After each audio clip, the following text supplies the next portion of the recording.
বাংলাদেশ হলো সবচেয়ে lowest tax paying nation. খাবেন 600-700 টাকা, 20 টাকা আপনি দেবেন না ভ্যাট। ব্লুরিয়া জিন্স থেকে এক কাপ কফি খাবেন, ওখানে 15 টাকা দিতে আপনার বাদে।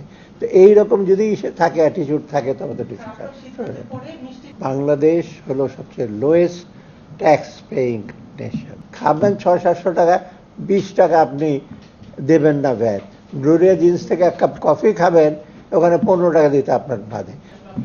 এটা মোটামুটি এটার সাথে কোনো সম্পর্ক নাই। মহার্ঘ ভাতা আমরা যদি দিই সেটা আলাদা হিসাব করব। ভ্যাটটা বাড়ানো হয়েছে, অনেকে ভাবে যে ভ্যাটটা IMF-এ বলেছে। আপনি আমার কাছে তো ফিগার আছে প্রচুর, সেগুলো সব। বাংলাদেশ হলো সবচেয়ে লোয়েস্ট ট্যাক্স পেইং নেশন। আমার কাছে বিস্তারিত আছে ক্যাটাগরি ওয়াইজ। ধরেন লো লেভেল কান্ট্রি, এলডিসির মধ্যে বাংলাদেশ কিন্তু এলডিসি না, তাই না? Developing country. এলডিসির চেয়েও আমাদের ট্যাক্স কম। মিডল ইনকাম কান্ট্রি যদি দেখি আমরা, আমাদের ট্যাক্স সবচেয়ে কম। ভুটান, নেপাল, বার্কিনা ফাসো, তারপর আইভরি কোস্ট দেখা সবাই। আর এত কম ট্যাক্স দিয়ে আপনি কিভাবে চান যে সব কিছু দেবো আপনাদের? এটা কিন্তু আপনার এক্সপেক্ট করা ঠিক হয় না। যদি কি খালি আর ভ্যাট আপনার কত ইনসিডেন্সটা পরে আপনি একটু দেখেন ভালো করে। আমরা যেগুলো বাড়িয়েছি, এই যে চশমার ভ্যাট বাড়ি, চশমা 125 টাকাতে পৃথিবীর কোন দেশে চশমা পাওয়া যায়? 250-টিরও বেশি ডিজাইন অপশন নিয়ে ওয়ালটন স্মার্ট ফ্রিজ, বোঝে আপনার প্রয়োজন। তার ওখান থেকে 15 টাকা বাড়বে। তারপরে আপনার খাবেন 500 টাকা, একটা হোটেলে তো আমি 0 করে দিয়েছি, ভাতের হোটেল। খাবেন 600-700 টাকা, 20 টাকা আপনি দেবেন না ভ্যাট। ব্লুরিয়া জিন্স থেকে এক কাপ কফি খাবেন, ওখানে 15 টাকা দিতে আপনার বাদে। তো এইরকম যদি থাকে, অ্যাটিটিউড থাকে, তবে তো কিছু মিষ্টি, হ্যাঁ মিষ্টি দরকার হলে মিষ্টি খাবো, 20 টাকা বেশি দিই। আপনি অত্যাবশ্যক জিনিসগুলো একটু দেখবেন, কারণ আমার রেভিনিউ এত কম।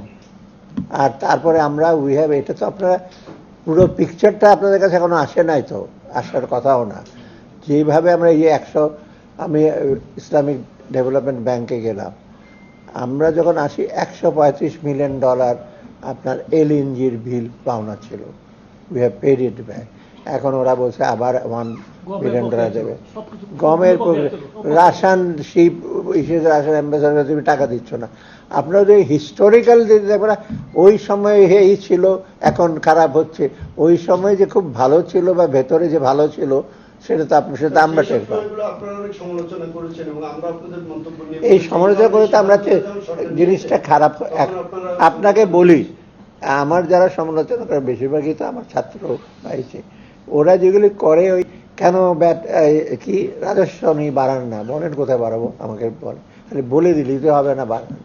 এখন অতএব আমরা ক্ষেত্রগুলো খুঁজছি, এবং যে জায়গায় রেশনাল হয় আমরা চেষ্টা করব। আর ব্যয়ের দিকটা আমরা সাশ্রয়ী হব। অনেক ব্যয় হয় যেটা অপ্রয়োজনীয় ব্যয় সরকার করেছে। আপনার এই যে 5 বছরের প্রজেক্ট, 10 বছর, 30, একটা তো ব্রিজ, কোনো কোনো প্রজেক্ট আছে যেটা খরচ কত, 25,000 কোটি টাকা খরচ হয়েছে, 52,000 কোটি টাকা। তো টাকা করতে আমাদের শোধ দিতে হবে।